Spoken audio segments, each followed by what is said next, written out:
así que estamos muy, muy contentas con Andrea de ir concretando, ¿sí?, el cierre de este ciclo. Muy contentas por la experiencia, ¿no? Como hoy publicamos en Instagram, en nuestra sitio en Instagram, la verdad que estamos muy orgullosas por todo lo que fuimos realizando, ¿no? Que parecía al principio un sueño, que no lo íbamos a poder concretar, pero sin embargo tuvimos todo lo que nos planificamos con Andrea, ¿no? Desde el inicio de esta virtualidad, desde por ahí cuando empezamos a charlar cómo íbamos a hacer para darla virtual, ¿no? Entonces sí, planificamos una serie de clases con invitados e invitadas especiales, que son compañeros y compañeras que queremos mucho, y se nos fue dando eso, ¿no? Hablamos con cada uno y con cada una, y todos aceptaron sumarse a esta propuesta, y la verdad que estábamos súper contentos por eso.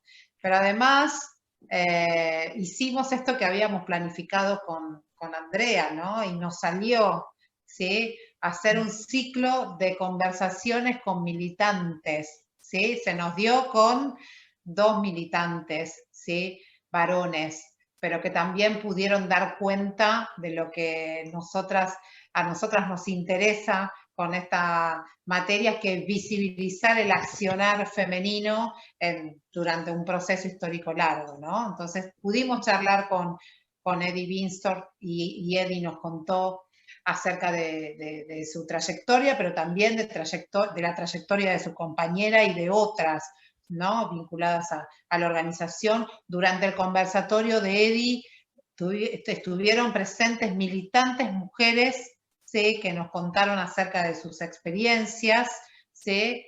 Y la semana pasada, ¿sí?, lo tuvimos a Gustavo Molfino, que nos habló de muchísimas cosas, y también vinculadas a su militancia y a la militancia de sus familiares, ¿no?, tanto varones como mujeres. Y también hablamos con él de algo que nos interesa, a mí me interesaba en particular, y yo sé que a Andrea también, su trabajo como fotógrafo, ¿no?, y la injerencia de su trabajo para construir una historia acerca de esos años tan oscuros que vivenciamos los argentinos y las argentinas durante la última dictadura militar, ¿no? Entonces, la verdad que llegada a esta instancia, yo me siento muy contenta, orgullosa. También estoy muy contenta de compartir las clases con ustedes y ver el proceso de aprendizaje a partir de la presentación de sus trabajos, ¿no? Nos sentimos con Andrea muy, muy contentas. Creo que, ¿sí?, no sé, todos y todas aprendimos, ¿sí?, mucho en estos meses, a pesar de esta modalidad nueva, ¿no? Imagínense lo que es para nosotras, ¿sí?, que estamos acostumbradas a dar clases presenciales durante años, nos han enseñado a hacer eso. Bueno, este año nos hemos dedicado a aprender otras formas, ¿sí?, para acercarles a todos y todas ustedes, bueno, el conocimiento que nosotras intentamos construir, ¿no? Así que eso quería decirles, que me siento muy, muy orgullosa y feliz, muy feliz, ¿sí? Bueno, también quiero decirles que, a pesar de que ha sido una semana intensamente dolorosa para mí, ¿no?, muy dolorosa, me costó mucho armar esta materia. ¿Por qué? Les cuento. Y trato de contarles recordando, ¿sí?, lo que dice Eric Hobsbawm acerca de hacer historia contemporánea, y para nosotros, para el caso de Andrea, hacer historia reciente.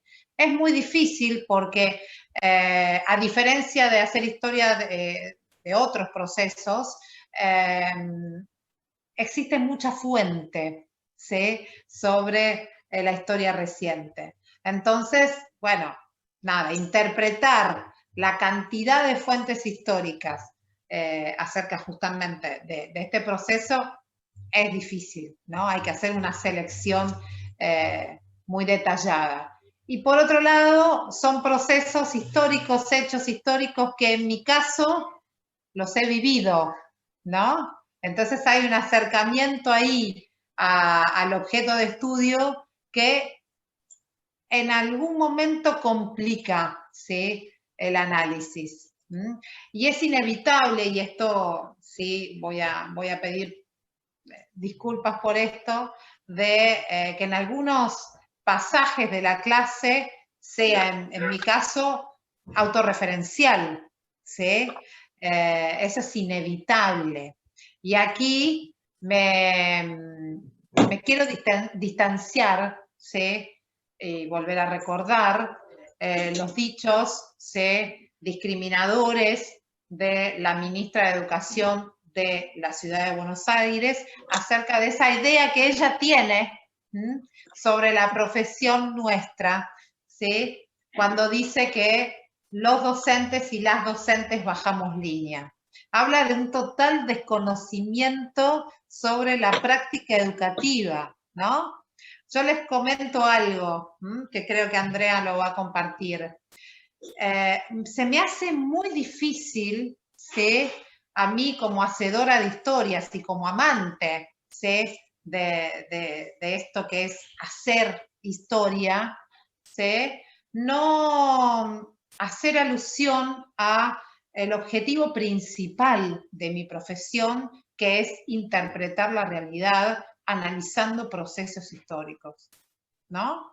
Entonces, no voy a yo digo, ¿sí?, lo afirmo hoy aquí, no voy a dejarse de hacerlo bajo ninguna circunstancia. Lo voy a seguir haciendo, voy a seguir interpretando la realidad a partir de su vínculo con el proceso histórico, en este caso, de nuestro país. Entonces, bueno, nada, me disculpo porque seguramente voy a contar anécdotas personales. Eso es inevitable, ¿no? Así que bueno, eso sí, les prometo a todos ustedes y a todas ustedes, ¿sí?, que esas anécdotas van a estar vinculadas, ¿sí?, a fuentes históricas. Eso sí, se los aseguro. Bueno, como anuncié... Perdón, Mariana, perdón. De lo único que está... ¿Cómo te María va? Fernández está presente, no la veo, tiene la cámara Bueno, apagada. tengo la cámara apagada y el micrófono lo tenía cerrado, ahora ahí estoy. Ay, Bueno, María Inés, qué ¿cómo te va? lujo. Hola, hola. Escúchame, de lo único que zafás de los dichos de la ministra es que no sos una vieja. Uh, ¿Eh? María Inés, estoy muy veterana, no te voy a decir la edad ni voy a confesar aquí la edad, No. pero te digo que tengo, mira, para que te des una idea, voy a mencionar, porque es de cajón que lo voy a hacer, yo siendo tan futbolera, voy a mencionar el Mundial 78 y les voy a Claro. contar a todos ustedes y todas ustedes que estuve presente en los festejos del Mundial 78 y vamos a Muy bien. explicar esos sucesos. Voy a explicar Bien, por qué bien, bien. estuve presente. Así que tengo algunos añitos Sí, tengo. sí, pero no lo suficiente como para recibir los dichos de la ministra. Me tocan a mí, pero Pero ¿sabés qué? ¡Ole! ¡Ole! a mí también, pero a mí me tocaron y mucho, ¿no? ¿Cómo ¡Ole! se... Marinés, y sirve este diálogo con vos, ¿no? Que sos una conocedora de la profesión, tenés muchos años practicándola y siendo investigadora, ¿no? Pero, ¿cómo se puede entender hacer historia sin vincularlo con el proceso político? Imposible, imposible que nosotros y nosotras no tomemos partido acerca de los procesos que enseñamos, ¿sí? Por supuesto. Nada, era simplemente para reírnos un Bueno, rato, y para aparte un contar un poco. piropo, y un poco un piropo, muchas gracias por tu piropo. Como anunciamos hoy en nuestro sitio de Instagram, la idea es traer, ¿sí?, o recordar pasajes de los conversatorios para seguir analizando el terrorismo de Estado, ¿no? Me parece que tanto Eddie Binstock como Gustavo Molfino nos contaron cosas muy relevantes acerca de esos años y hoy esos dichos, queremos contextualizarlos, ¿no?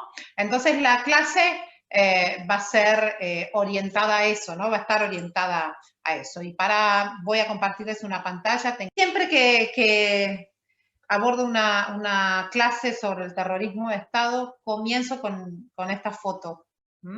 Les comenté a ustedes que existen muchísimas fuentes de todo tipo, primarias, secundarias, visuales, escritas, sobre este proceso, y que hacer una selección de ellas es algo que a mí particularmente me cuesta mucho. Me cuesta mucho hablar de este periodo, ¿no? Por toda la carga emotiva que tiene para mí, pero también por esto que les estoy contando, que es sencillamente o no algo vinculado a la metodología de investigación, ¿no? Esta fuente es una foto de la madrugada del 24 de marzo de 1976. Para mí es una fuente súper relevante.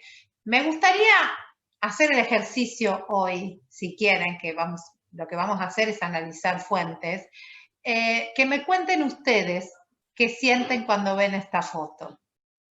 Para mí es muy fuerte, porque es un momento muy fuerte de mi vida. En todo el entorno familiar quedó conmocionado.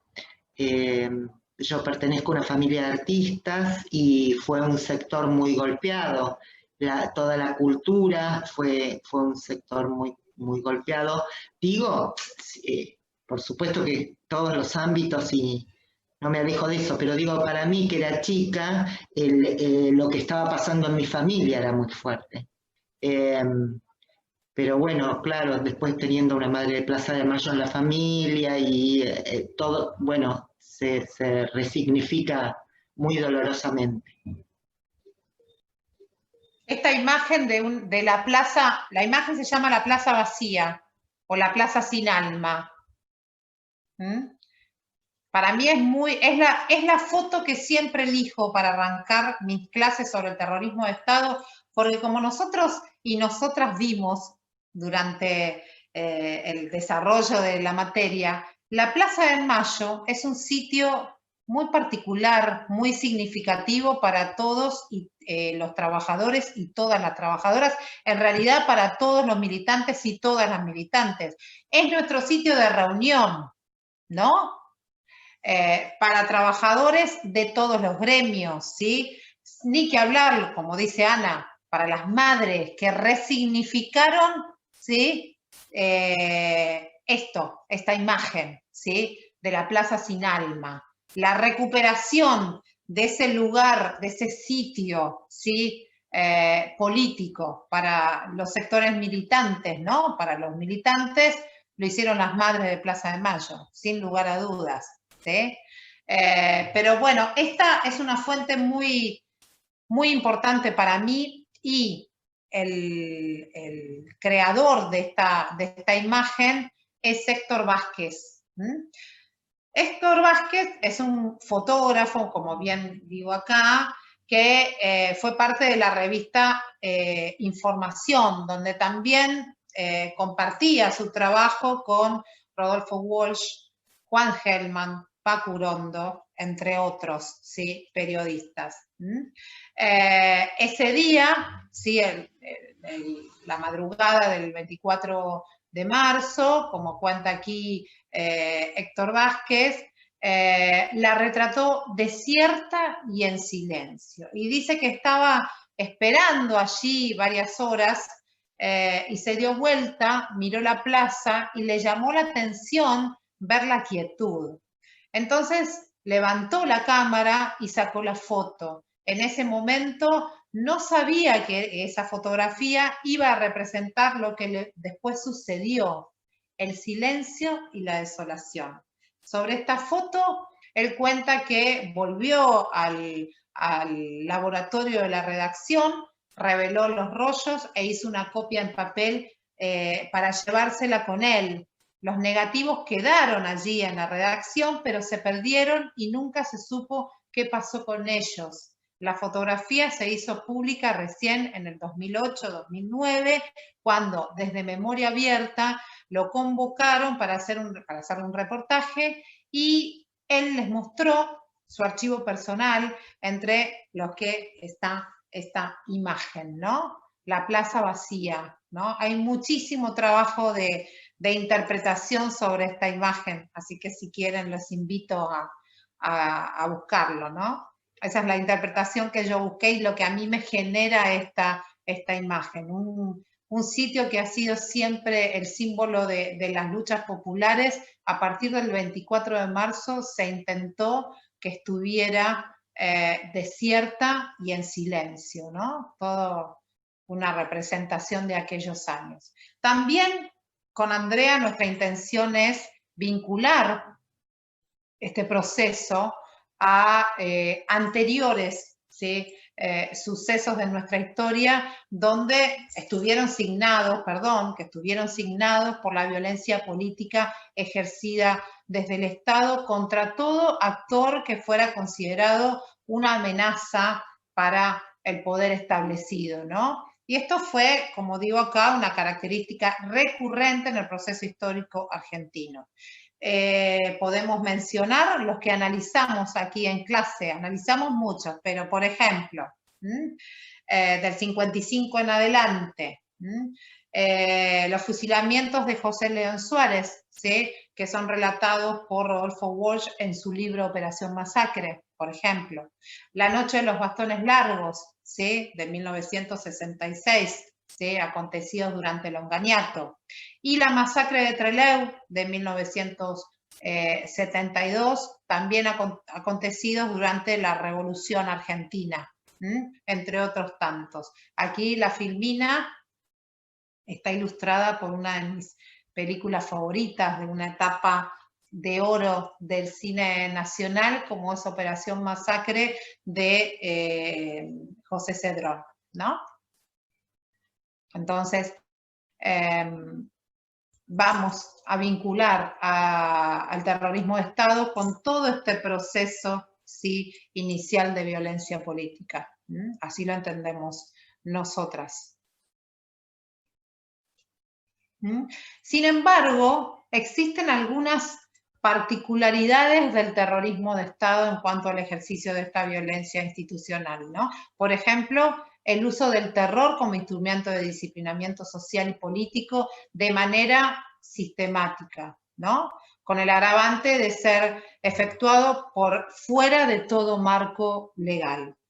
También la implementación de la violencia política operó de manera clandestina, es decir, todo este plan operó de manera clandestina, violando así las normas para el uso legítimo de la violencia, ¿no? Del Estado. El Estado se transformó en el principal agresor de la sociedad civil. También a partir de la desaparición sistemática de personas, el Estado pretendió sustraerle todo rasgo de humanidad, adueñándose de la vida de las víctimas y borrando todos los signos que dieran cuenta de ellas, su nombre, su historia y su propia muerte. También otro hecho distintivo de este accionar militar, la sustracción de bebés, ¿no? Que puede ser pensada como una consecuencia de esta forma extrema de negarle dignidad humana al enemigo político, ¿no? ¿Cuándo comienza? ¿Cómo comienza, ¿no? Este terrorismo de Estado, ¿sí? Con el proceso de reorganización nacional, que es el título, ¿sí? Que le dieron a este gobierno militar a partir del golpe de 1976. Aquí tenemos en la filmina la imagen, ¿sí?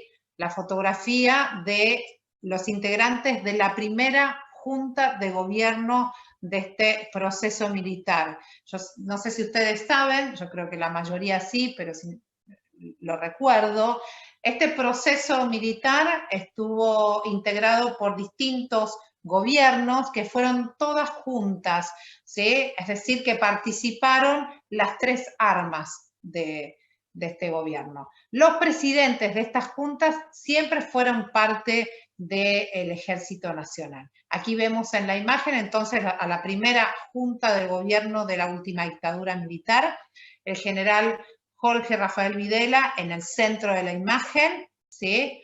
El almirante Macera del lado izquierdo, que es pura casualidad que esté del lado izquierdo, y del lado derecho el brigadier Agosti, ¿no?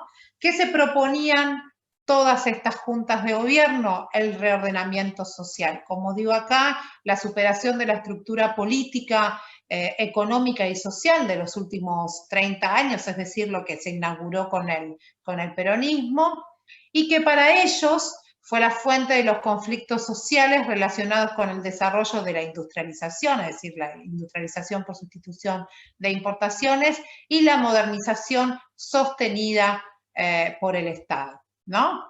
En cuanto a la implementación de este nuevo proyecto de gobierno, las Fuerzas Armadas se repartieron las zonas de influencia y se propusieron la aniquilación de la oposición para llevar adelante este proyecto refundacional. Este proyecto refundacional se basa en el vínculo entre la violencia del Estado, es decir, la violencia institucional, el terrorismo de Estado, y la violencia de mercado, es decir, la implementación de un nuevo modelo de acumulación, el modelo neoliberal, ¿no? O un ensayo de este modelo. La semana pasada estuvimos charlando con Gustavo acerca de sus vivencias durante este proceso y yo quiero recordarles a ustedes cómo él mencionaba, ¿sí? Cómo se desarrollaba la vida, ¿sí? de su familia a partir de el 24 de marzo de 1976, ¿sí? Cómo lo vivenciaron, ¿no? Quiero entonces ponerles aquí un pasaje del conversatorio de la semana pasada y si quieren después nos animamos a analizarlo, ¿sí? Juntos y juntas. Mi viejo, que no era político en sí, pero era periodista.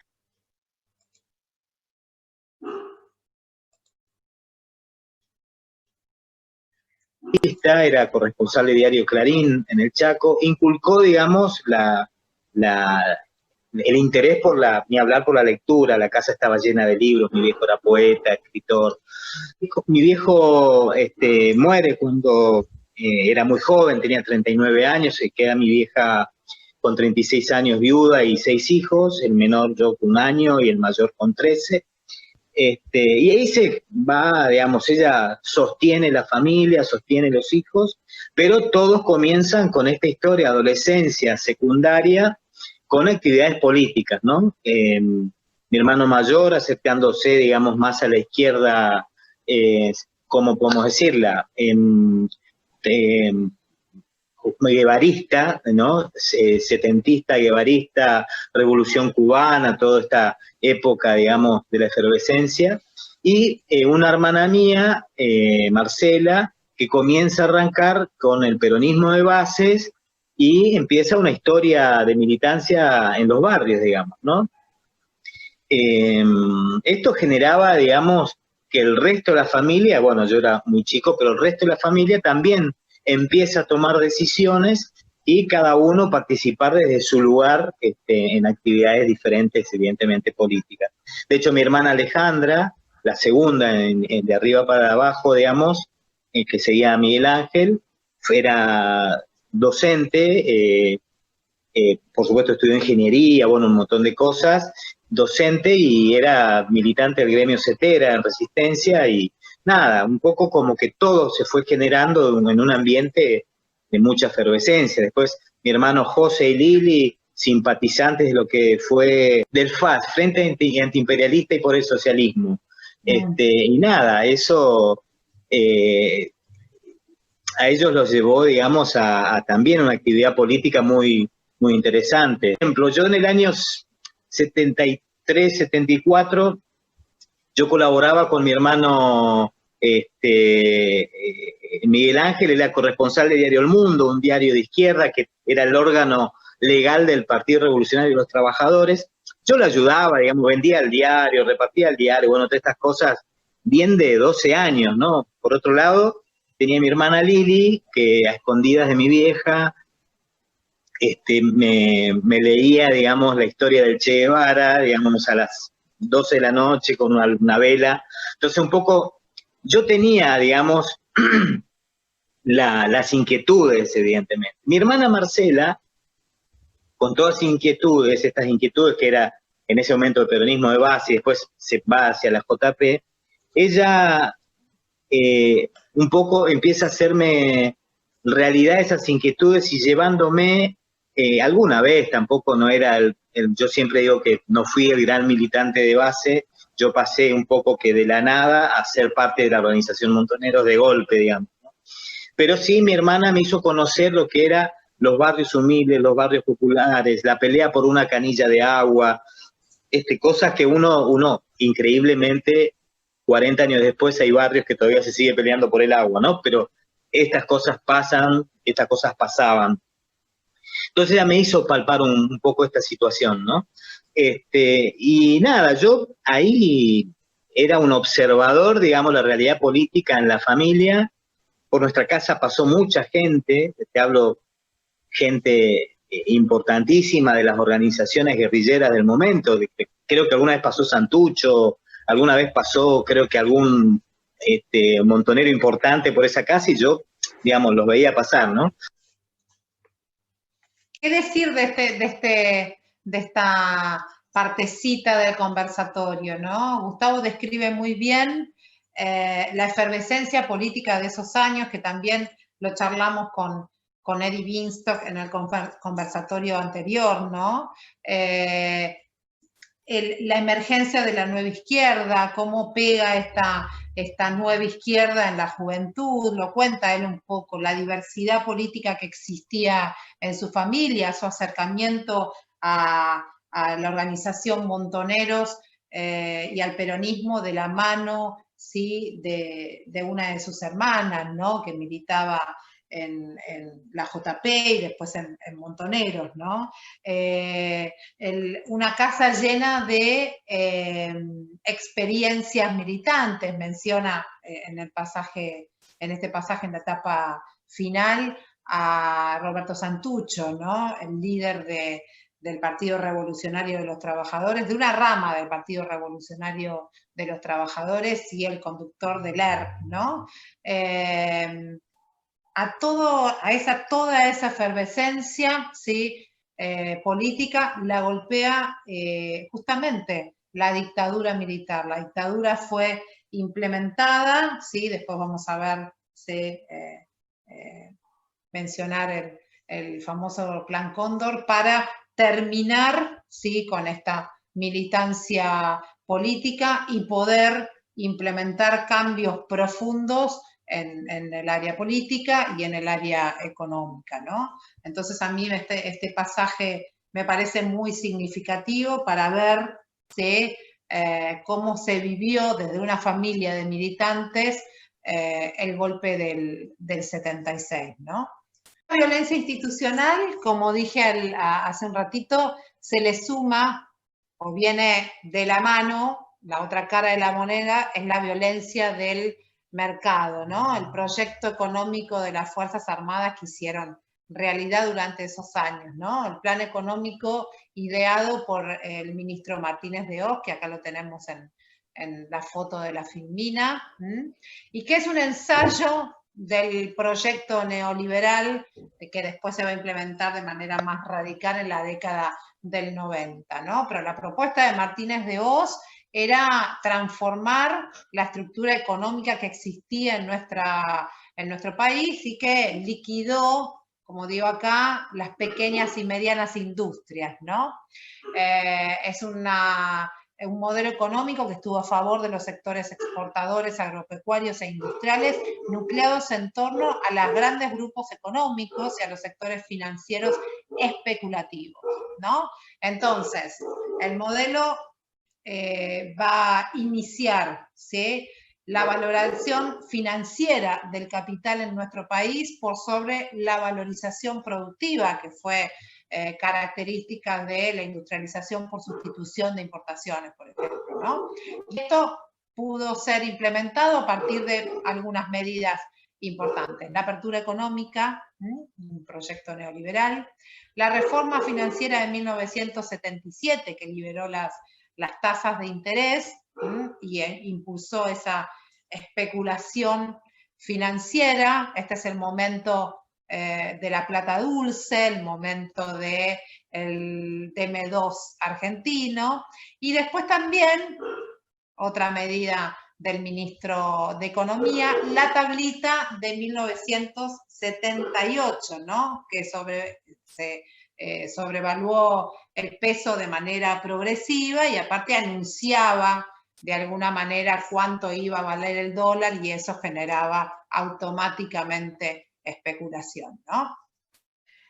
Esta apertura económica sí generó bastante apoyo en ciertos sectores sociales de nuestro país, ¿no? Y acá un poco me gusta esta cita del economista radical Adolfo Canitrot, que describe, ¿sí?, por qué se daba, ¿sí?, el apoyo de cierto sector de la sociedad al proyecto económico de Martínez de Hoz. Miren lo que dice Canitrot, en una nota muy interesante, la pueden googlear, que le hizo Página 12 ya hace bastantes años, en 1996. Y Adolfo Canitrot recordaba el modelo de Martínez de Hoz y el apoyo entonces de ciertos sectores, y decía: cuando usted abre una economía cerrada, el consumidor podrá criticar al gobierno, pero está fascinado.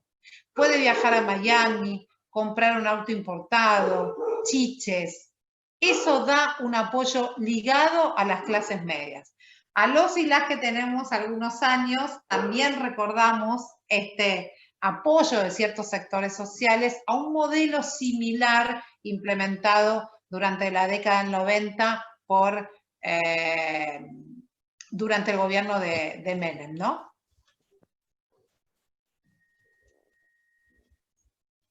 ¿Sí? Por otro lado, y aquí quiero mencionar que este apoyo de ciertos sectores sociales fue manejado por los militares, ¿sí?, a partir del control de los medios de comunicación, ¿no? Para los militares, la prensa, como digo aquí, fue concebida como un sector estratégico para llevar adelante, ¿sí?, el ocultamiento de las atrocidades y los crímenes cometidos por la dictadura y para legitimarla, ¿no? Fue, como bien digo acá, una pieza clave en la operatoria de propaganda militar. Las revistas Somos, Gente y Para Ti, ¿sí?, acá las pongo de ejemplo, ¿sí?, pertenecen a un grupo editorial que fue uno de los que más respaldó, cumpliendo estas funciones, a la dictadura militar, ¿no? El grupo editorial es Atlántida, ¿no? Y en ese momento estaba conducido por Chiche Hellblum, ¿sí?, que inauguró el estilo de mezclar farándula con política, pero política golpista, ¿no?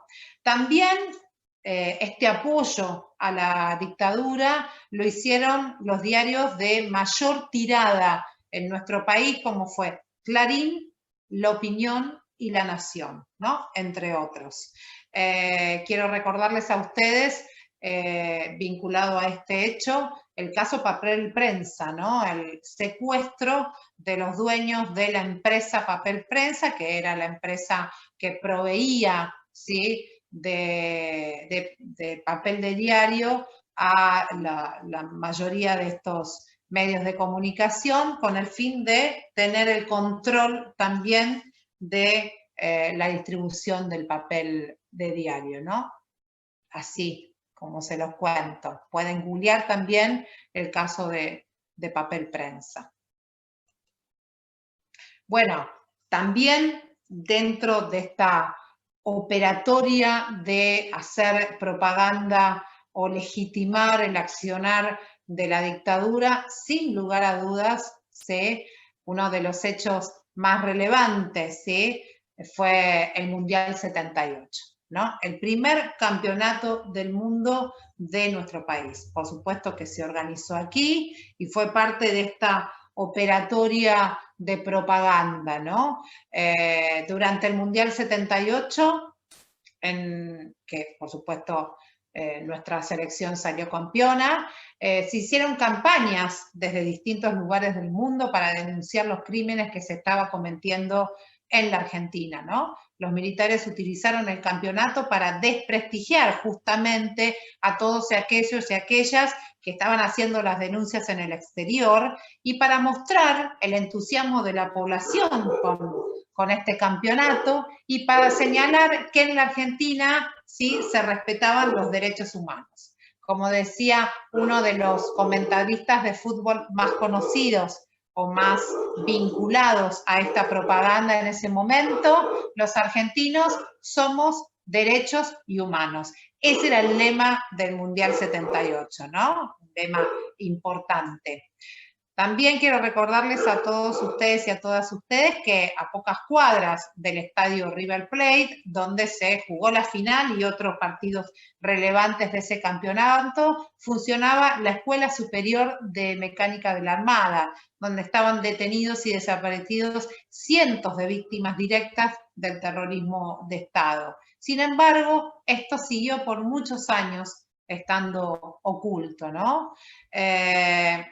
Bueno, y la victoria de la selección fue uno de los momentos de mayor aceptación hacia el gobierno de facto. Y aquí me pongo autorreferencial, ¿no? Esta propaganda de prensa hizo que muchos argentinos y muchas argentinas salieron a festejar, ¿sí?, el triunfo de la selección argentina, que fue un triunfo bastante dudoso, ¿no? Más allá, ¿sí?, de que la selección del 78 fue una de las mejores selecciones de fútbol de nuestro país. Pero sí, el contexto, ¿sí?, en donde se desarrolló este campeonato de fútbol hizo dudosa, ¿sí?, el triunfo de nuestra selección y hasta hoy en día, ¿no?, aquellos que integraron esa selección no se los reconoce como campeones mundiales, ¿no? Acá tenemos una foto que ilustra esta filmina, lo tenemos al general Videla, que se hizo presente en todos los partidos de fútbol de aquel mundial, y al almirante Macera, ¿no? También me pongo autorreferencial para contarles una anécdota del Mundial 78. Se dice que uno de los triunfos más dudosos de esta selección, que fue contra la selección del Perú, el mismísimo presidente de facto de la nación, ¿sí?, se hizo presente en los vestuarios de la selección peruana, ¿sí?, de alguna manera amenazándolos de que tenían que perder, ¿sí?, ese partido,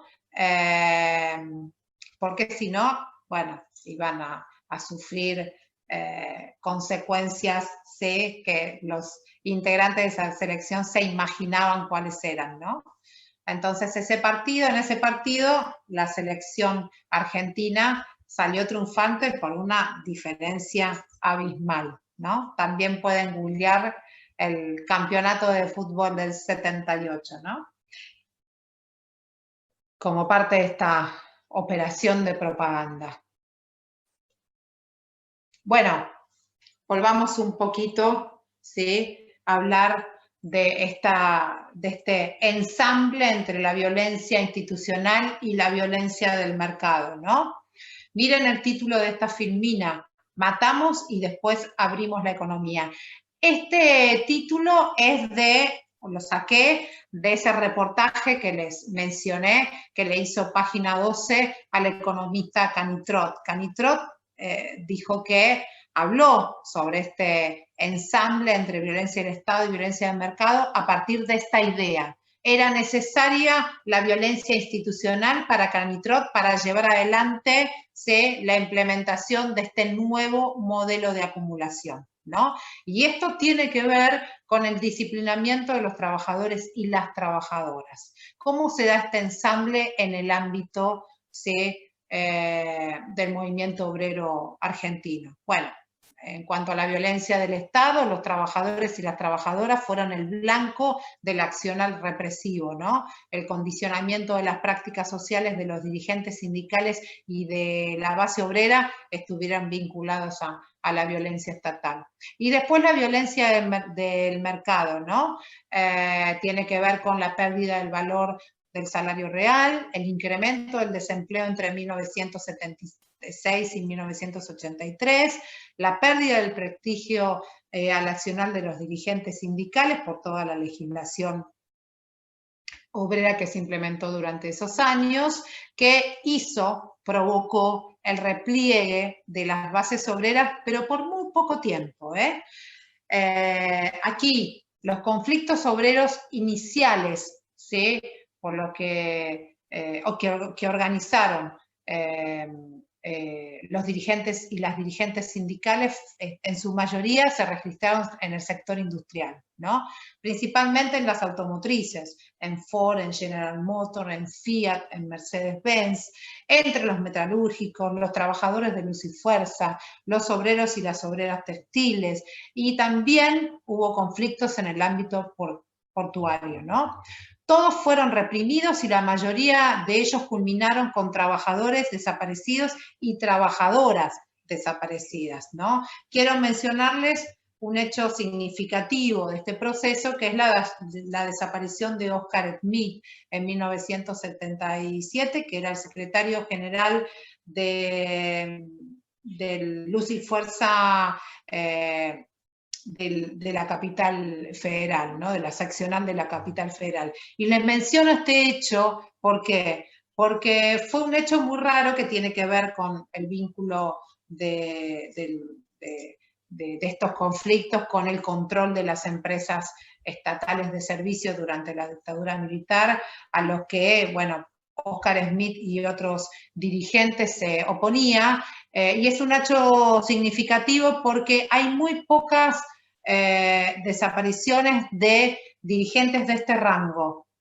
Por lo general, las desapariciones se dieron en el ámbito de las bases, ¿sí? De las comisiones internas de fábrica, ¿no? Así que esto se los menciono para que lo tengan en cuenta. ¿Sí? Y esto se pudo terminar con lo que decían algunos, o llamaron algunos, la guerrilla industrial, porque los directivos de las empresas colaboraron con los militares en la tarea de represión mediante la provisión de recursos y de personal, ¿no? Se pusieron al servicio de los militares para, llevar adelante la violencia institucional, ¿no? Los cómplices civiles de las dictaduras fueron los directivos de Asindar, Artarza, Ford, Ledesma, Mercedes-Benz, ¿sí? Entre otros, ¿sí? Y la nueva legislación laboral que se implementó durante esos años amparó de alguna manera la represión política, ¿no? Quiero mencionarles algunas de estas leyes. La legislación referida a las relaciones laborales fueron la suspensión de las negociaciones colectivas, del derecho a huelga, la prescindibilidad de los empleados públicos y la modificación de la Ley de Contrato de Trabajo de 1974, ¿no? Una ley muy relevante. Y las normas referentes a la organización y la actividad sindical fueron la prohibición de toda actividad de tipo gremial, la intervención de la CGT y organizaciones sindicales de segundo grado, y oficiales de las tres armas actuaron como interventores de esas organizaciones gremiales. Ya lo vimos esto en la dictadura que se inició en 1966, ¿no? Y miren la propaganda de esta filmina. Es una propaganda muy conocida de la empresa Ford. ¿La ven? muy emblemática de esa época. Les quiero decir que Ford es una de las contratistas del Estado, ¿no? Ustedes saben que uno de los emblemas de la represión ilegal son los Falcon verdes, ¿no? Que se producían en las plantas de Ford de la provincia de Buenos Aires, ¿no? Entonces la propaganda dice, en 1976, nuevamente la Argentina encontró su camino, ¿no? No sé, estábamos perdidos los argentinos y las argentinas antes del 76. En 1977, nuevo año de fe y esperanza para todos los argentinos de buena voluntad. Ford Motor Argentina y su gente comprometen su participación en el esfuerzo para la realización de los grandes destinos de la patria. Nuevamente Ford le da más. Sirve hacer memoria, ¿no? ¿Ok? Sirve hacer memoria de la noche del apagón, en donde Ledesma tuvo mucha participación, ¿sí? Sirve hacer memoria de lo que comentaba Eddie Binstock en su conversatorio, ¿sí? El accionar de la represión en empresas como Artarza, ¿sí? Bueno, todo eso no pudo llevarse adelante sin la complicidad de estos directivos de estas empresas, ¿no? Multinacionales, en su mayoría. Quiero aquí, como premisa de la materia, hacer una historia a contrapelo, ¿sí? Como decía Walter Benjamín, sobre la historia del movimiento sindical argentino, ¿no? Que, bueno, la historia sobre aquellos años fue tan oscurecida por algunos relatos históricos, ¿no? Y aquí cito a uno de los politólogos más relevantes de nuestro país, vinculado a estos temas, a entender el accionar político del movimiento sindical argentino, como fue Arturo Fernández. Y él decía que el sindicalismo fue el más numeroso movimiento social que se opuso al terrorismo de Estado y a su proyecto económico y social. Sus prácticas opositoras fueron oscurecidas, ¿sí?, por la división de la dirigencia y las actitudes moderadas de una parte de ella, ¿sí? Acá en la filmina lo vemos al dirigente máximo de la rama combativa del movimiento sindical de aquellos años, Saúl Ubaldini, el cervecero Saúl Ubaldini, en la parte de arriba, y en la parte de abajo también lo tenemos, ¿sí?, abrazando en una de las tantas marchas organizadas por las madres de Plaza de Mayo a su dirigente más reconocida, Eve Bonafini, ¿no?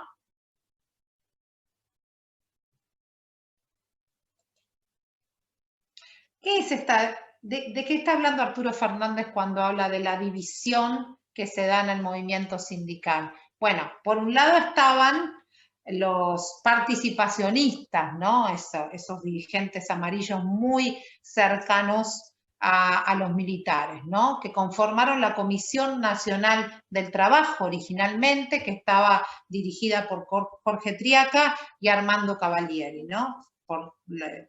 Para los que no y las que no saben, Jorge Triaca fue un dirigente muy vinculado a la dictadura militar, pero también al menemismo, y además fue el padre del último ministro de Trabajo del gobierno de Macri, ¿no?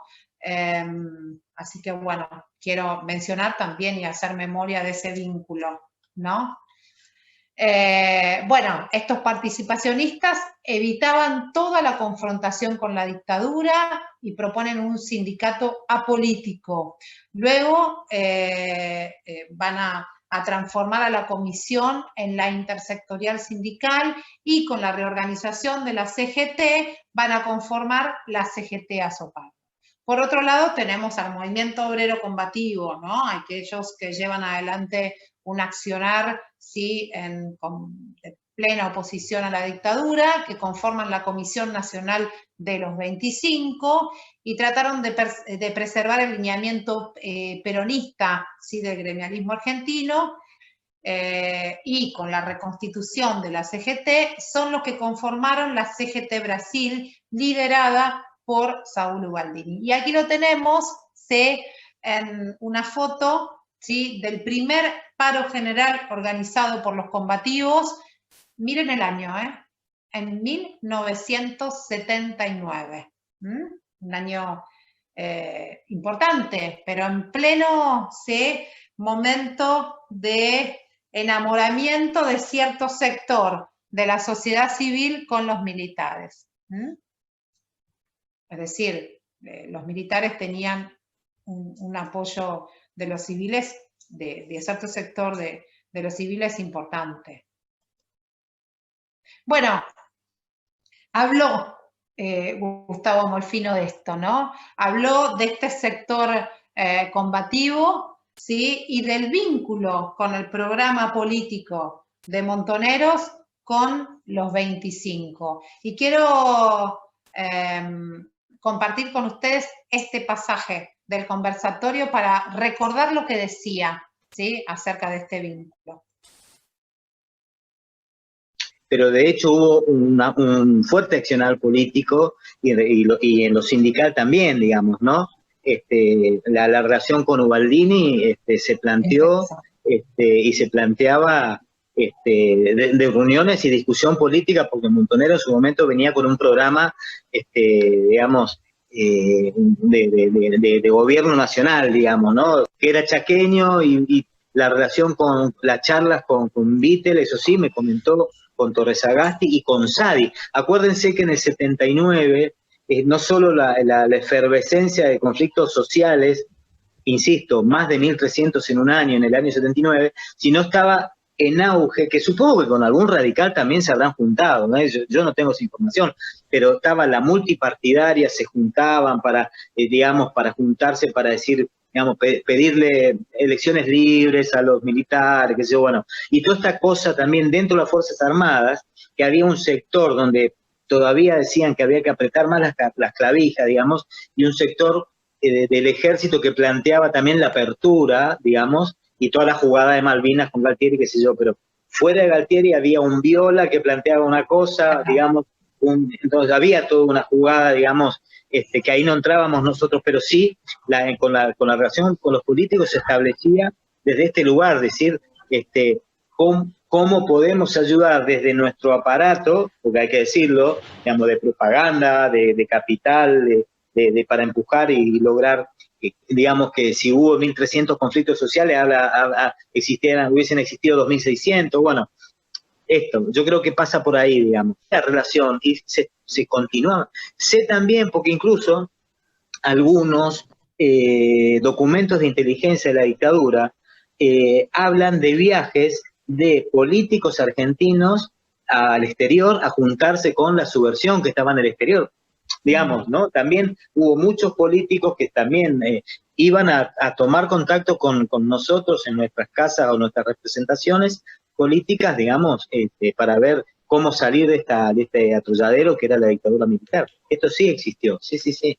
Digamos, la gran manifestación de abril, del 30 de abril, y que fue impresionante la plaza, a ver, no, perdón la expresión, no jodamos, pleno 79, claro.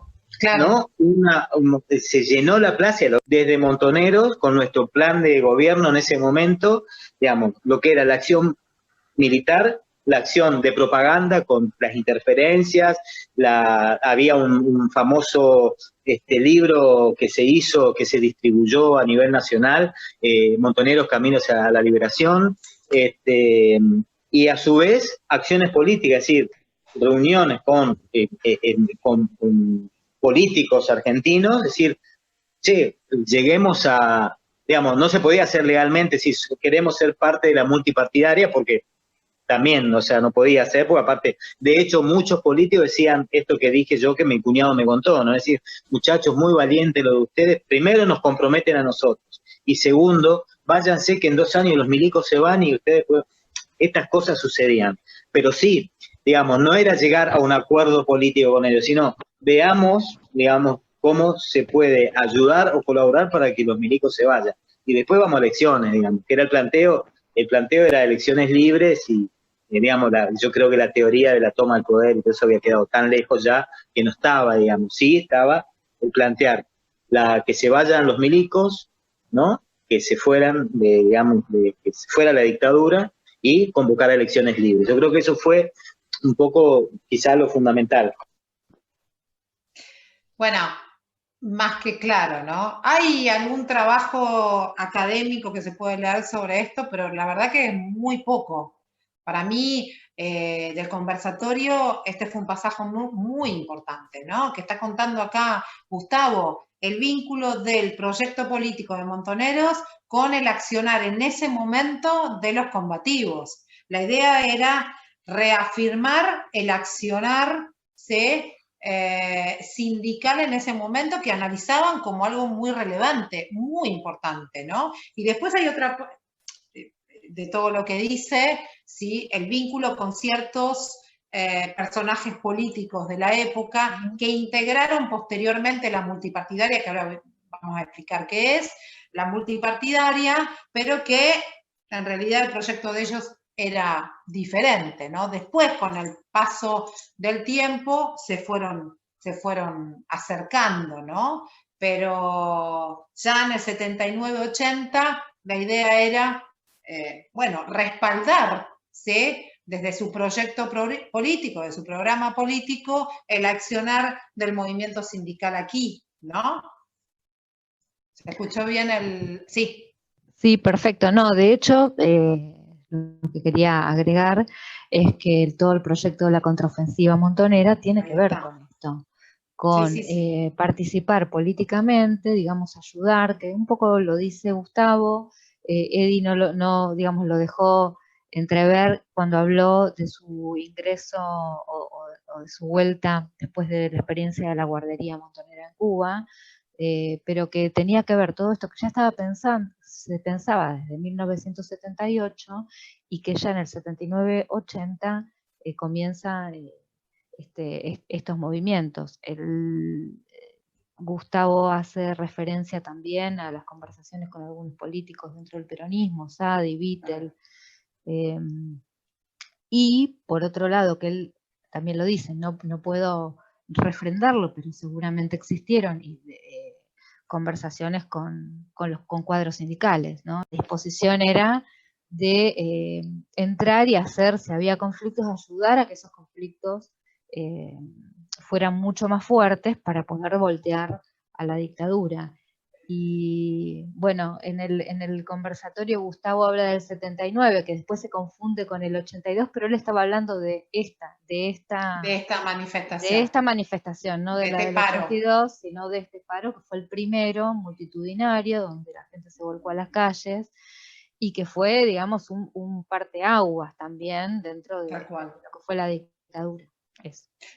Considerando el riesgo que era participar, ¿sí? de estos paros generales, ¿sí? El riesgo que era participar. Por supuesto que algunos de los que participaron de esta jornada del 79 quedaron sin trabajo y muchísimos, toda la dirigencia era detenida, ¿sí? Después, bueno, por supuesto que salían, pero que sí lo que hacían era detenerlos. Y todas las manifestaciones terminaban con una represión policial y militar terrible, ¿no? Como la que contaba Gustavo, que hacía alusión a la del 30 de marzo de 1982, previa, ¿sí? a la Guerra de Malvinas, que esa, la verdad que fue, la represión fue impresionante, ¿no? Alusión, Andrea, al proyecto político que menciona Gustavo, y que es la contraofensiva, y que también describe Eddie Binstock en su conversatorio a partir de su experiencia en la guardería. Y yo quiero recordar este fragmento del conversatorio con Binstock porque fue realmente importante, ¿no? tenerlo y escuchar, ¿sí?, su relato acerca de la organización de la guardería.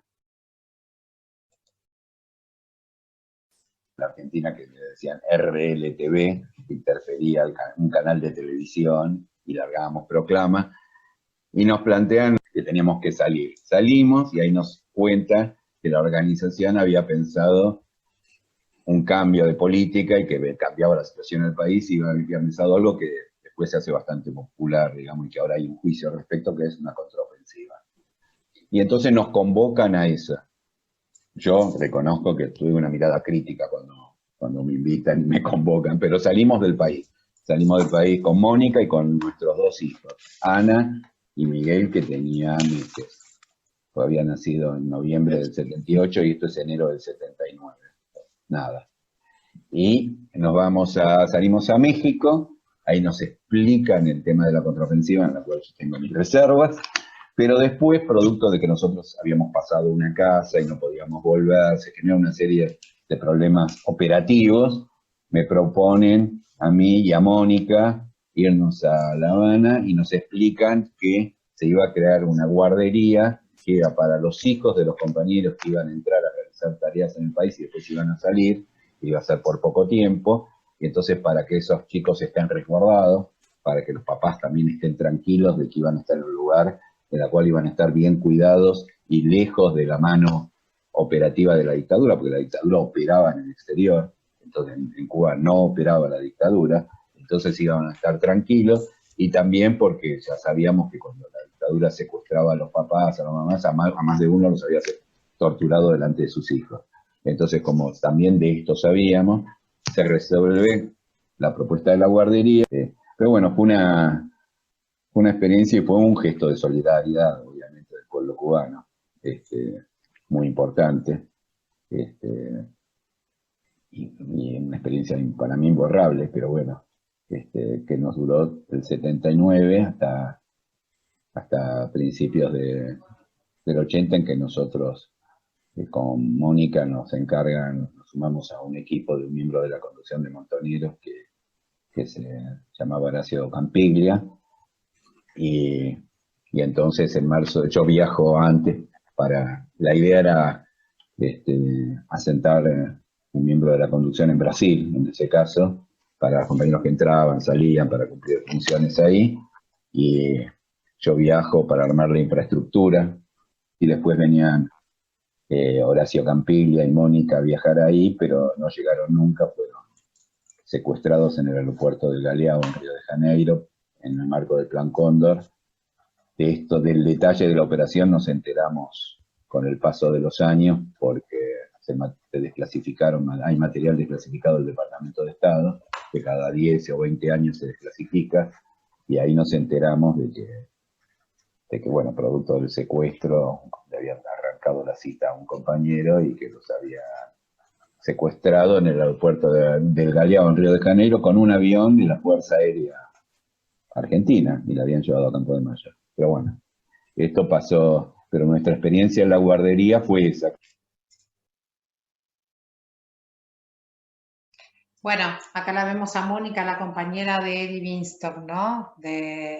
Relata la contraofensiva, ¿sí? Esta propuesta, ¿sí?, de salir, protegerse para, ¿sí?, implementar un nuevo plan político organizado, proteger a los compañeros y a las compañeras de secuestro, ¿sí?, la desaparición, y en el caso de él también relata su participación en la guardería, ¿no? De la que también hay documentales y mucho trabajo de investigación, ¿no?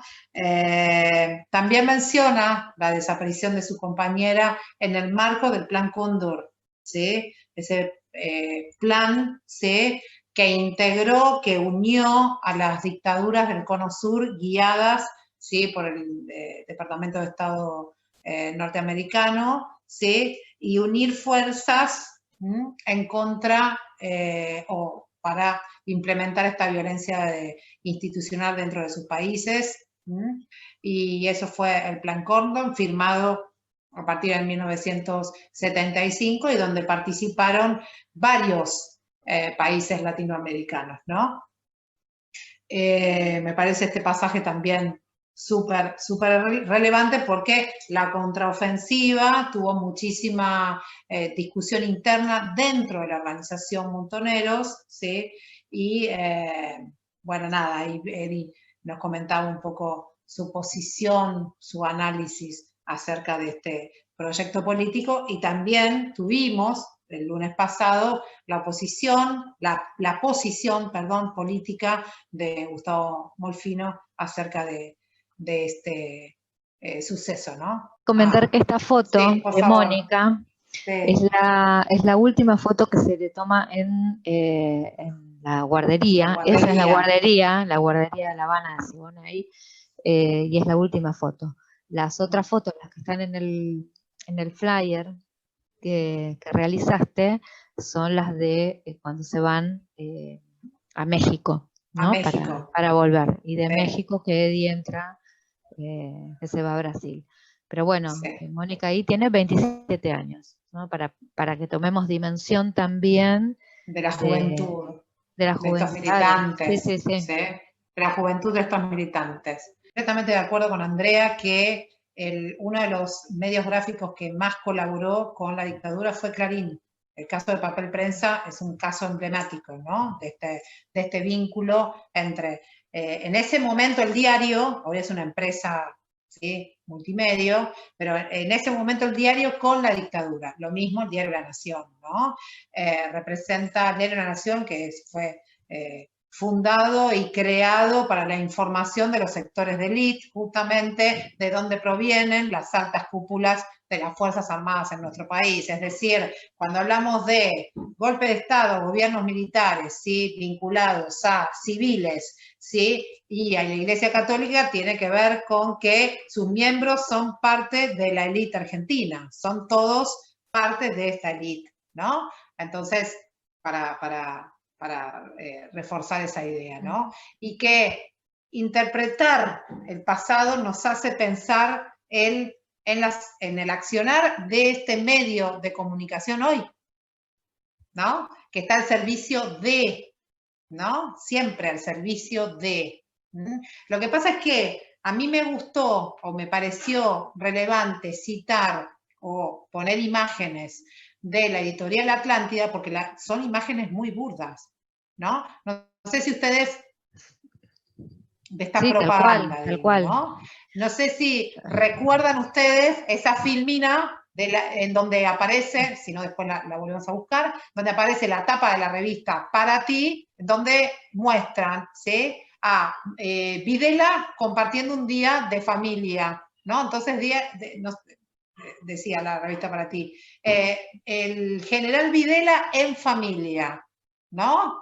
Es como muy, ¿no? O la imagen de la revista Somos, la tapa de la revista Somos con la cara de Henry Kissinger, ¿no? El que idea todo este plan Cóndor, ¿sí?, diciendo tenemos que terminar con la farsa comunista o de izquierdista, no sé cómo decía.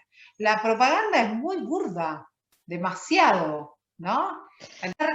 El grupo Atlántida tiene distintas, ¿sí?, publicaciones que cubren, ¿sí?, a distintos sectores de la sociedad argentina. Para Ti, las mujeres. ¿Qué leemos las mujeres cuando vamos a la peluquería? Este tipo de revistas para pasar el tiempo, mientras te haces, qué sé yo, no sé, la permanente 4 horas dentro de la peluquería, ¿qué ves?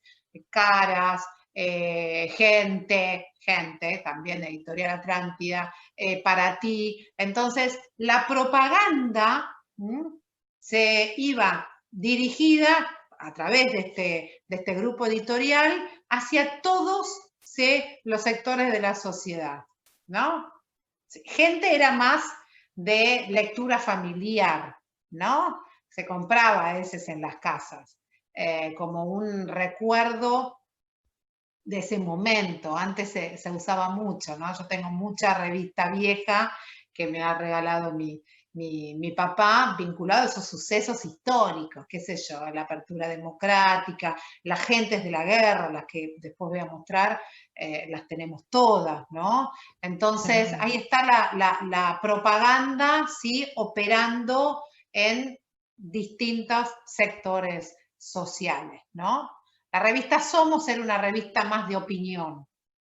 Como objetivo de la materia, entonces, sabemos, ¿no? Es rastrear, y lo hicimos a través de los conversatorios, el accionar femenino en las organizaciones armadas, ¿sí? Y eso tuvo un castigo bastante significativo por el accionar militar, ¿no? Por eso digo, aquí la filmina tiene el título de la sexuación del castigo, ¿no? Tiene que ver con esta imagen, ¿sí? De la mujer, y acá tenemos otra vez la tapa de Para Ti, de la editorial Atlántida, tiene que ver con esta imagen de mujer que divulga, ¿sí?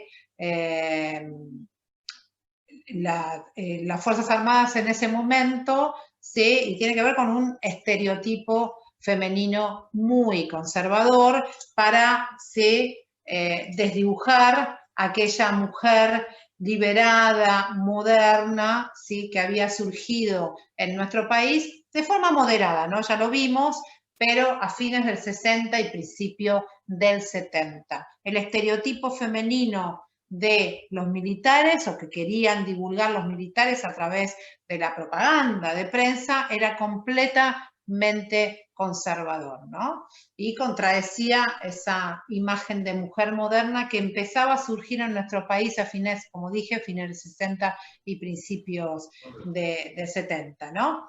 Entonces, esto tiene que ver con la sexuación del castigo, ¿no? El régimen cívico-militar y eclesiástico transformó a la mayoría de sus víctimas femeninas en desaparecidas por estas cuestiones, ¿no? Miren este dato. Las mujeres representaban el 33% del total de las personas asesinadas según datos que figuran en el libro Nunca Más, que ahora después vamos a analizar, que es el informe que confeccionó la Comisión Nacional sobre la Desaparición de Personas, ¿sí?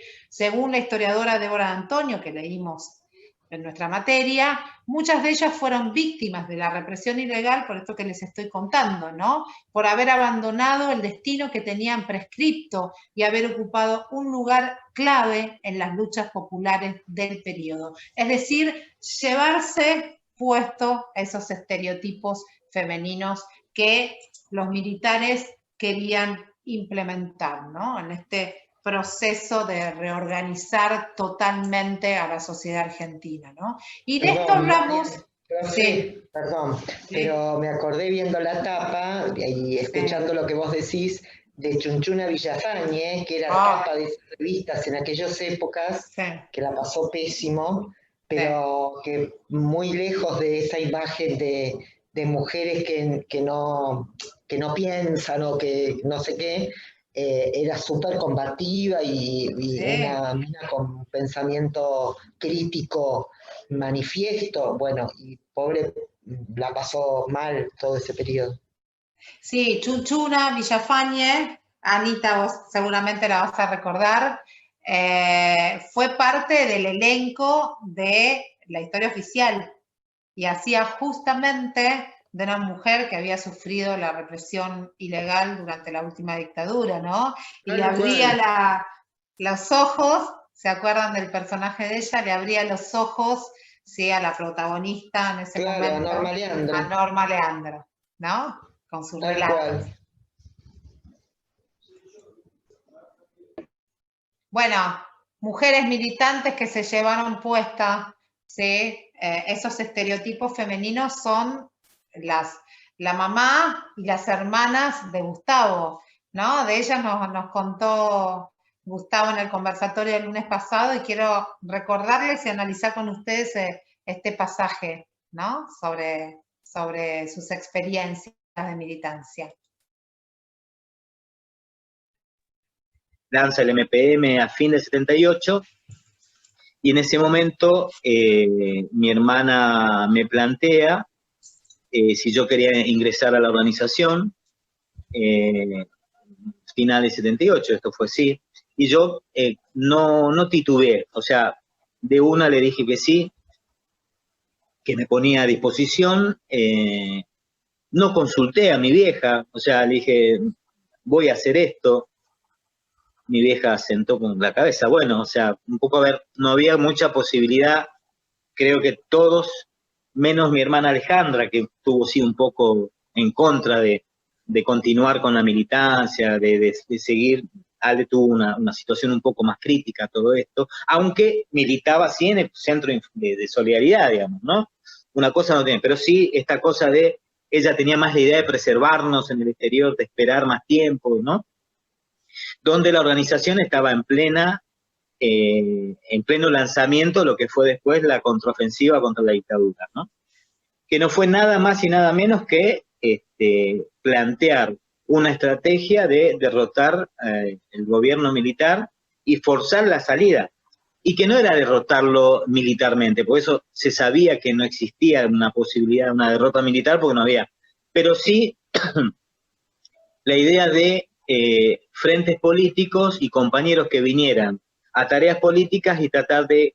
En esa época estaba la multipartidaria, había un montón de acciones, Ubaldini, año 79 hubo 1.300 y pico de conflictos sociales, ¿no? Entonces, un poco la idea era avanzar un poco hacia esto, pero sí la incorporación de compañeros y el ingreso a la Argentina para fomentar todas estas actividades, ¿no? Paso por Francia a hablar con mi vieja, la habían operado, le digo, bueno, que me iba un mes a Cuba. No le digo que venía a la Argentina. Y la verdad que tuvo una cosa de madre, ¿no? Una sensación rara, donde cuando me despido, que siempre eran despedidas normales, me abraza y me dice, cuídate mucho. Y cuando vuelvo, le digo, bueno, que en realidad no había estado en Cuba, que estuve en Argentina, estuve con la flaca y con el negro, y me dice, ¿vos te crees que yo te creí que te ibas a Cuba? O sea, estas cosas también, los que son madres y somos padres ahora, vemos que un hijo pocas veces nos pueden mentir, ¿no? Nada, y esta relación yo tenía con mamá, que yo a veces pienso, ¿no? Digo, hay cosas que uno se olvida, digamos, el sonido de la voz, el sonido de la sonrisa, el sonido, ¿no? Incluso de situaciones, yo a veces digo, no tenía tanto apego con mamá, pero de golpe descubro fotos, estoy todo el día colgado de mamá. Entonces, evidentemente había una relación, yo era el menor, era el chiquito de la familia, me permitió hacer todo, o sea, nunca me dijo que no a nada, entonces había una cosa de mucho apego. La casa de mamá en París se convirtió, de Alejandra, en la misma casa que fue Resistencia, era un paso de compañeros y mamá termina siendo la mamá de todos, era la mima de todos, bueno. Y a su vez, mi vieja empieza a tener una participación política en Montoneros, cosa que yo no sabía. Así como mamá sabía que yo estaba en Montoneros, pero ella no sabía lo que yo hacía en Montoneros, había sido que mi vieja comienza a colaborar casi en la misma estructura donde estoy yo, en la misma responsable, pero sin saber lo que hacíamos cada uno de nuestras vidas. Estas cosas pasaban, no hablábamos, no nos preguntábamos, nadie preguntaba y ni nos gustaba que nos pregunten, digamos. No era una cosa que era una regla, digamos, y mucho menos preguntarnos dónde vivís, ni mucho menos. Para fin de año 79 me hace un llamado, yo tenía que reportarme un teléfono de Madrid, y hablo al teléfono y mi responsable, María Inés, Juliana le decíamos, me dice que tenía que viajar urgente a Madrid antes de fin de año.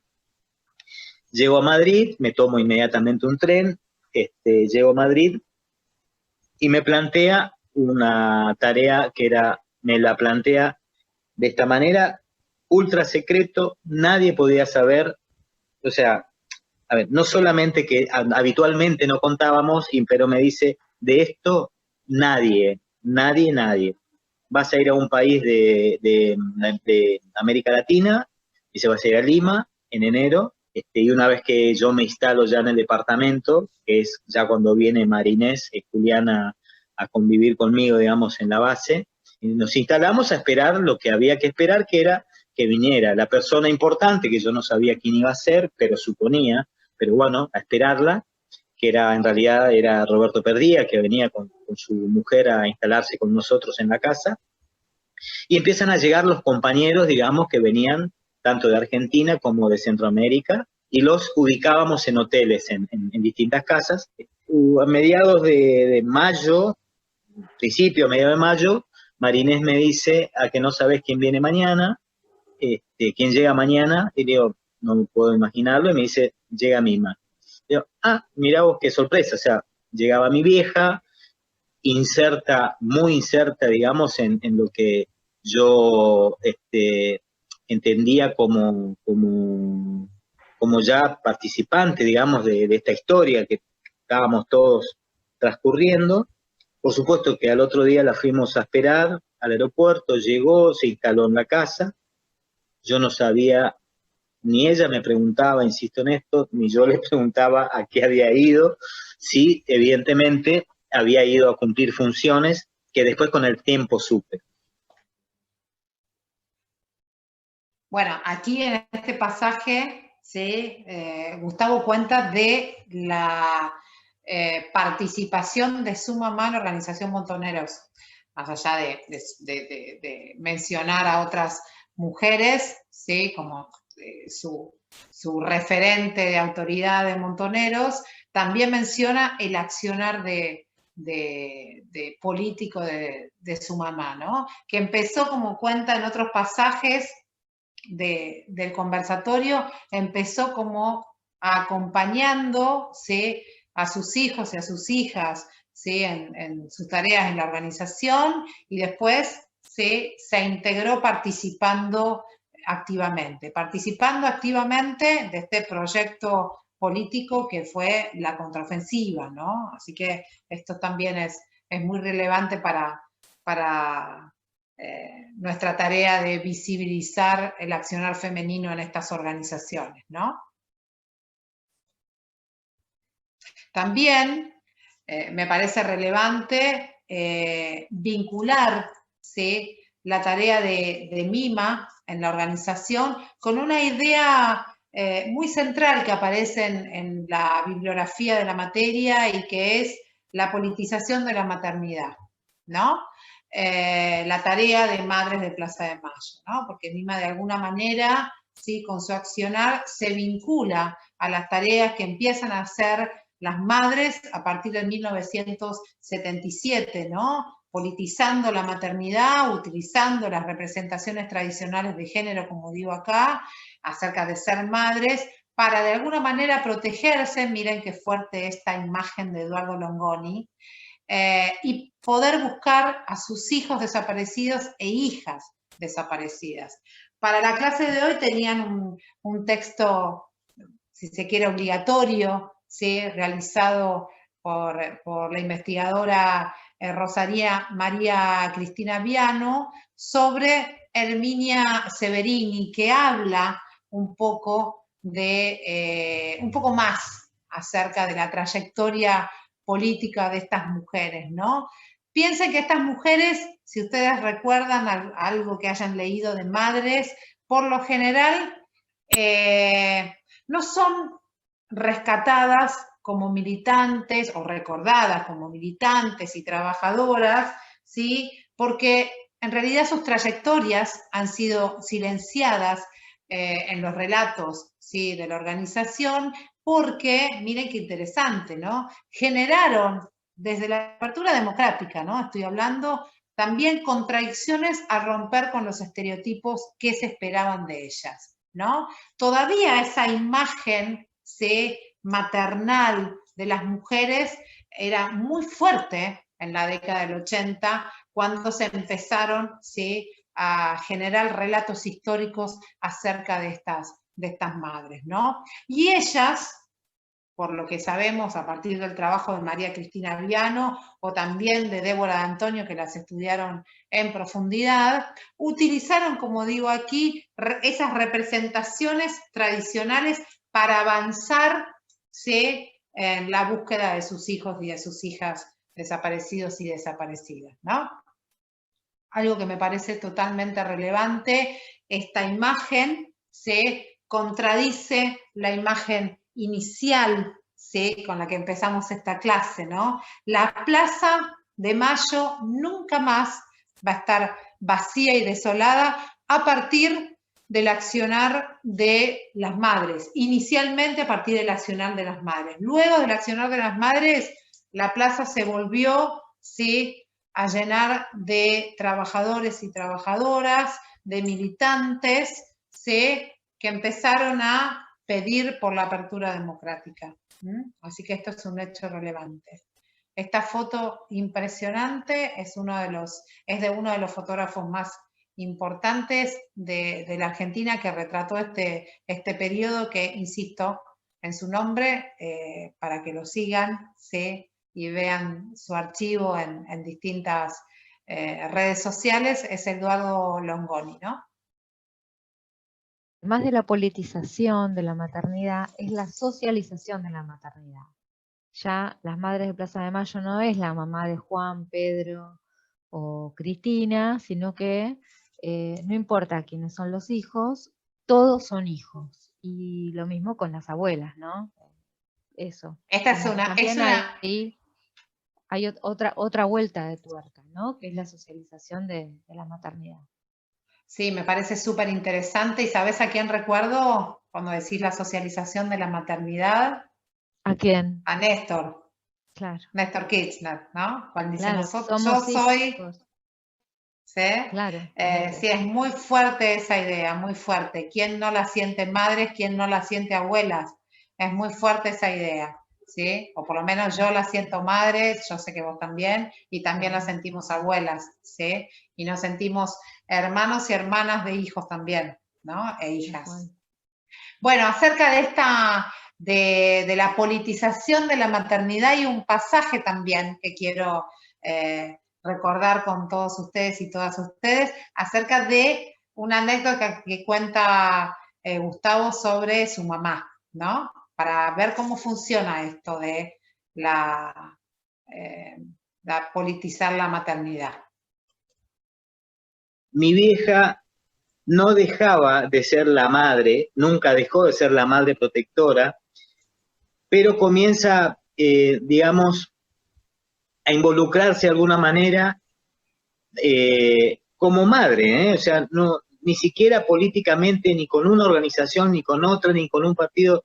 Yo siempre digo que si Montoneros no hubiese sido la fuerza que siguió hasta el año 79, 80, 81, poniendo el cuerpo, y el PRT fue un poco, por decirlo de una manera, derrotado, y mi hermano deja de hecho el PRT y el ERP en el año 74, ella hubiese estado al lado de los hijos, del lado de la organización que sea. Ella no fue una militante orgánica de Montoneros hasta años después, que fue un poco el camino que a todos nos llevó, digamos, lo que a mí me llevó y lo que llevó a mi vieja a involucrarnos, ¿no?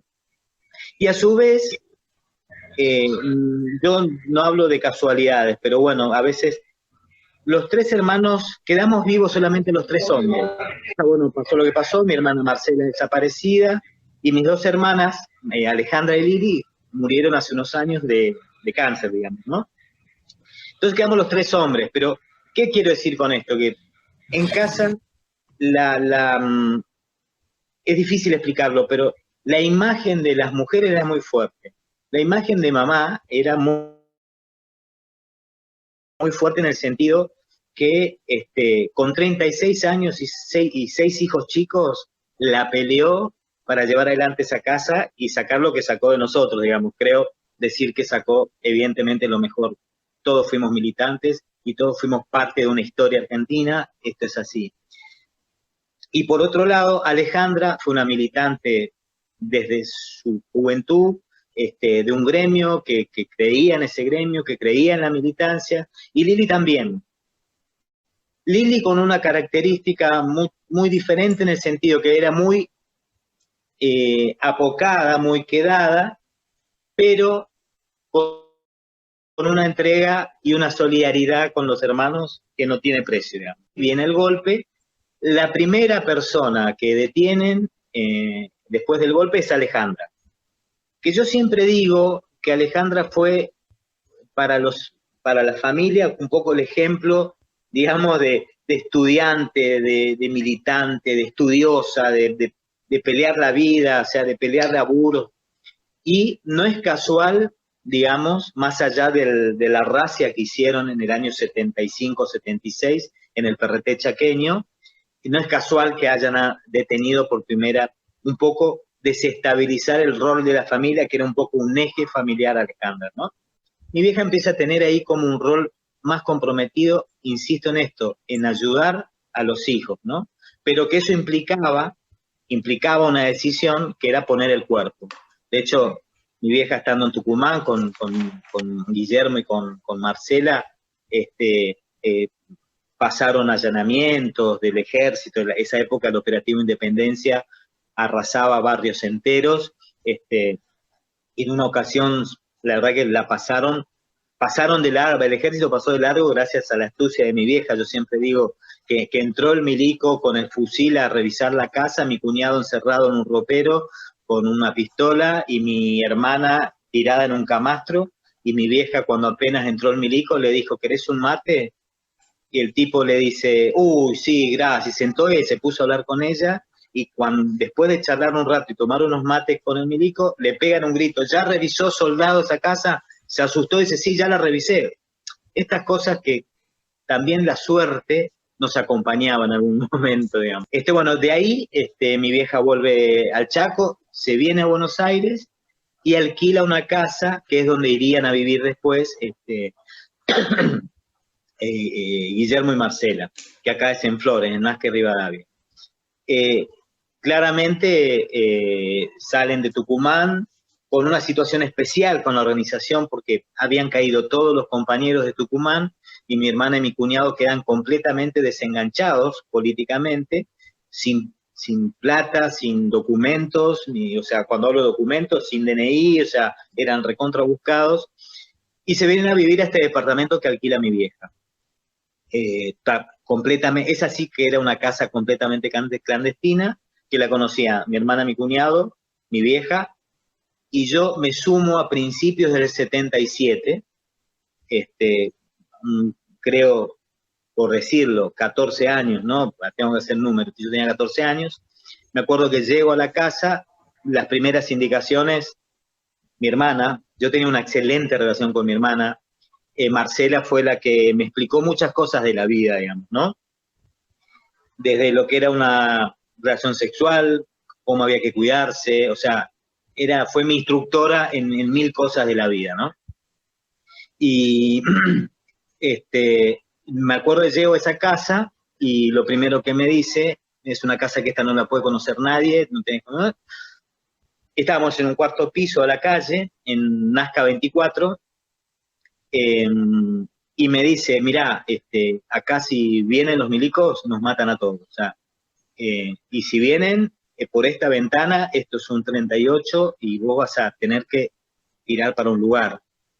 O sea, no había absolutamente ninguna duda y dormía al lado de mi vieja, digamos, ¿no? O sea, la vieja también escuchaba todo esto. Bueno, acá nuevamente, ¿no? El accionar femenino, la visibilización de las mujeres importantes en esta familia, como él dice, ¿no? El ejemplo de militancia era una de sus hermanas. Pero lo que yo quiero rescatar de este fragmento es esta estrategia de género que usa Mima, ¿sí? Para distraer, ¿sí? al miembro del ejército que entra a su casa en el contexto del Operativo Independencia, ¿sí? El que mencionábamos hace un ratito, para buscar, ¿sí? Alguno de sus hermanos y sus hermanas. Entonces, esta idea de utilizar este estereotipo de género, ¿no? De mujer de familia, de madre, ¿sí? Convidarle un mate, ¿sí? A este soldado, ¿sí? Es una estrategia, ¿sí? Acá Gustavo puede ser bueno, la casualidad, es una estrategia que utiliza su mamá como utilizaron muchas madres, ¿sí? En este contexto y bueno, es lo que estamos hablando y lo que investigamos acerca de las madres de Plaza de Mayo, ¿no? Interesantísimo, interesantísimo. Y ahí otra vez el recuerdo de Gustavo acerca de la importancia que tuvieron sus hermanas y su mamá en cuanto a la decisión de asumir posiciones cada vez más comprometidas en ese contexto tan duro, ¿no? Para iniciarse en la militancia política. Bueno, volvamos un poquito a la historia al proceso histórico, ¿sí? Avancemos un poquito, y ese momento, ¿sí?, tan duro para los militantes políticos en esos años de la dictadura, se quiebra en 1980-81, ¿no?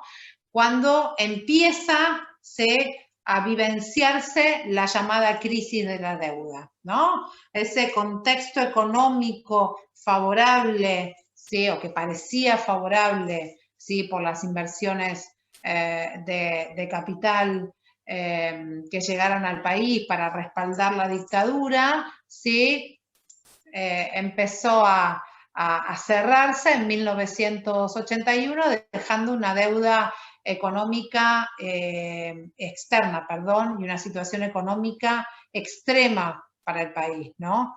Tal es así que provocó la renuncia del ministro de Economía, Martínez de Hoz, y hay un cambio de gobierno, ¿no? La primera junta de gobierno renuncia en su totalidad y asume una nueva conducida por Roberto Viola. Miren quiénes integran la junta de Viola, ¿no? Galtieri en el ejército, Anaya en la armada y Lamidoso en la fuerza aérea. Eso daría, ¿sí?, una de las explicaciones, puede generar una de las explicaciones de por qué Viola duró tan poco conduciendo esa junta.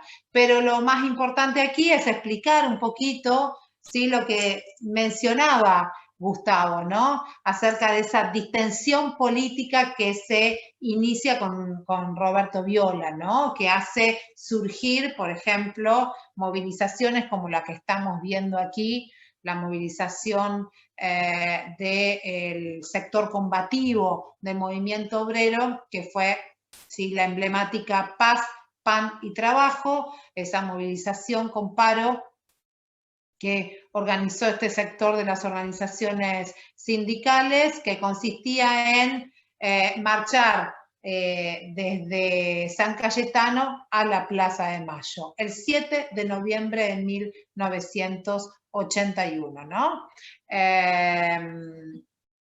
Por supuesto que el sector participacionista no acompaña a las acciones de la CGT Brasil, pero es un punto de quiebre el gobierno del general Viola, y lo manifiestan todos estos hechos, ¿no? A partir de aquí, la dictadura militar empieza a plantear alternativas para mantenerse en el poder. Sin embargo, este es un momento de quiebre en la dictadura, un momento de quiebre, y la estrategia de cambiar de rumbo tiene que ver con este contexto de lucha del que venimos hablando, ¿no?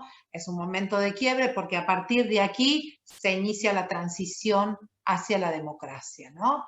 Los militares intentaron continuar en el poder, sin embargo, el accionar de los trabajadores, las trabajadoras, los militantes, ya estamos hablando de la contraofensiva, hicieron que esto empezara a derrumbarse. Y para evitar el derrumbe total, la organización de la Guerra de Malvinas, ya con un presidente de facto nuevo. Lo tenemos aquí en la filmina, el general Leopoldo Fortunato Galtieri, que gobierna desde fines del 81 hasta el momento de finalización de la Guerra de Malvinas, el 30 de junio de 1982. Hacía alusión hace un ratito, Gustavo, a la manifestación multitudinaria de la CGT Brasil del 30 de marzo de 1982. Una manifestación masiva, ¿no? Era un paro con movilización a la Plaza de Mayo, 50.000, jóvenes trabajadores y trabajadoras, ¿sí? Tuvieron la intención de ir a la plaza, pero sí, esa intención fue coartada por la fuerte represión militar, ¿no? A partir de aquí, la organización, se estaba gestando la organización de Malvinas, que se inicia, ¿sí?, el 2 de abril de 1982 con el desembarco de las tropas argentinas en la guerra. ¿Y qué pasa, sí, con la mayoría de la sociedad argentina, incluida, sí, el movimiento obrero? Ambos, como digo acá, ambos nucleamientos apoyaron inicialmente la guerra, ¿no? Y este respaldo puede leerse, estoy hablando CGT Brasil, CGT Azopardo, ¿no? Puede leerse como un aval a las acciones para recuperar las islas, es lo que sentía la gente, ¿no? Muy influenciada por esta propaganda de los medios de prensa. Miren la tapa de la revista Gente, ¿no? Propaganda de los medios de prensa, tanto televisión, radio, como prensa escrita, que en el caso de muchos y muchas no implicaba un apoyo a los jefes militares, sino a las tropas que estaban luchando para recuperar supuestamente las islas, ¿no? Bueno, todos nosotras y nosotros sabemos cómo terminó todo eso, ¿no? E inició, ¿sí?, este proceso de transición, ahora sí más marcado, ¿sí?, organizado por los trabajadores y las trabajadoras, ¿sí?, y también por la mencionada multipartidaria, ¿no? Este grupo, esta unión entre distintas fuerzas políticas que iban, ¿sí?, ejerciendo presión para, ya sí, a partir de junio del 82, provocar, ¿sí?, la retirada de la dictadura y la apertura democrática, ¿no? Esta etapa fue iniciada, ¿sí?, luego de la derrota de Malvinas, con una nueva junta de gobierno conducida por el general Viñones. Este respaldo inicial de la sociedad civil, recuerden, el que habíamos analizado con el Mundial 78 y con toda esa prensa a favor de la propaganda militar, se iba desvaneciendo, dando lugar a una fuerte activación social. Aquí vemos en la foto la manifestación organizada por la multipartidaria el 16 de diciembre de 1982, más de 100.000 manifestantes colmaron la Plaza de Mayo. Y por otro lado, manifestaciones de las dos agrupaciones gremiales más importantes del país, ¿no? El 6 de diciembre de 1982 organizaron un paro general con movilización también a la Plaza de Mayo, por supuesto que todas terminaban como lo describe la foto, ¿no? Esta es una foto de la manifestación de la multipartidaria.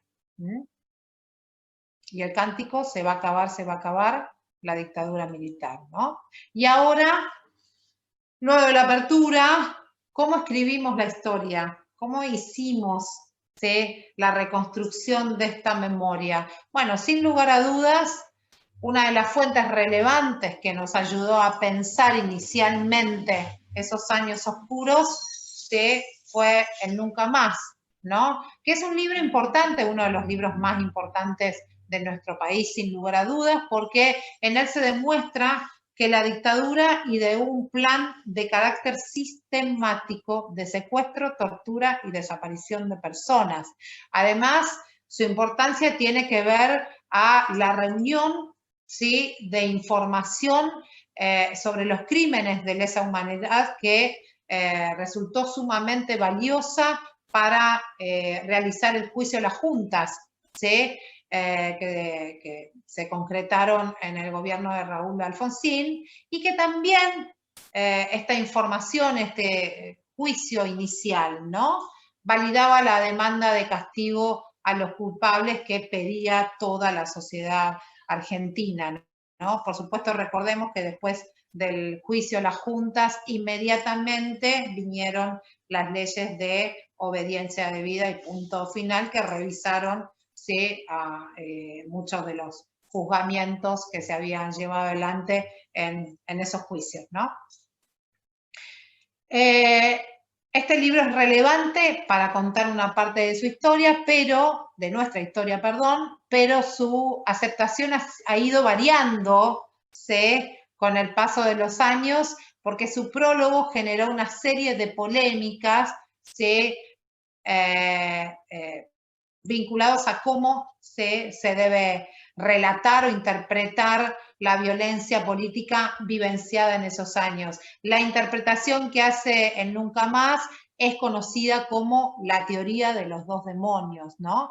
Esta interpretación fue rebatida, ¿sí?, en el momento de la reedición de este libro en el 2006, donde, ¿sí?, se argumentó que la violencia estatal y la utilizada por las organizaciones populares no era simétrica como la interpretaba la teoría de los dos demonios, ¿no? Y por otro lado, tampoco debía ser igualmente repudiable, ¿no? Acá lo vemos, ¿sí?, al referente máximo de la CONAVET, el escritor Ernesto Sábato, entregándole el informe, ¿sí?, al presidente Raúl Alfonsín. Este informe va a ser posteriormente el que conforma el libro Nunca Más.